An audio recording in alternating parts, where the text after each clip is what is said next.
ఇటువంటి పరిస్థితుల్లో చంద్రబాబు నాయుడు గారు మన ప్రాంతానికి విచ్చేసినప్పుడు ఇదే మార్కాపూర్ వేదికగా మన మార్కాపూర్ కేంద్రంగా జిల్లా ఇస్తాను మన ప్రభుత్వం వస్తే అని చెప్పి ప్రకటన చేశాడు బహిరంగ సభలో.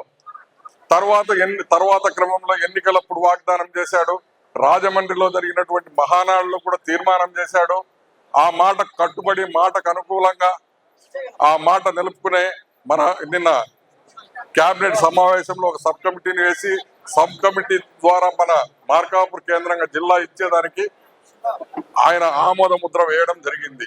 కాకపోతే ఇది ఒక నెల 15 రోజుల ప్రాసెస్ ఉంది. రేపు 28వ తారీఖు జరిగేటువంటి కేబినెట్ సమావేశంలో మార్కాపూర్ కేంద్రంగా జిల్లా ఏర్పాటు చేసేదానికి కేబినెట్ లో పెడతారు.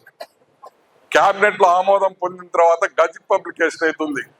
ఒక నెల రోజులు ఏమన్నా అభ్యంతరాలు తెలియజేయమని, అంటే చట్ట ప్రకారంగా చట్టబద్ధంగా మన జిల్లా ఏర్పాటు చేయడానికి. ఈ నెల రోజులు అంటే డిసెంబర్ 28వ తేదీకి ఆ చట్టబద్ధమైనటువంటి కార్యక్రమం అంతా కంప్లీట్ అయింది. తర్వాత ఈ ముసాయిదాను కేంద్రానికి ఢిల్లీకి పంపిస్తారు. జనవరి 1వ తేదీకి పరిపూర్ణంగా కొత్త జిల్లాగా ఏర్పడడం ఖాయం. వచ్చే రిపబ్లిక్ డేకు మన మార్కాపూర్ జిల్లా కేంద్రంగా కొత్త కలెక్టర్ తోటి రిపబ్లిక్ డే దినోత్సవాలు ఘనంగా జరుపుకుంటామని చెప్పేదానికి చాలా ఆనందపడతా ఉన్నాం. మన అందరి కోరిక తీర్చినటువంటి చంద్రబాబు నాయుడికి జన్మలా రుణపడి ఉంటామని చెప్పి తెలియజేస్తా ఉన్నాం.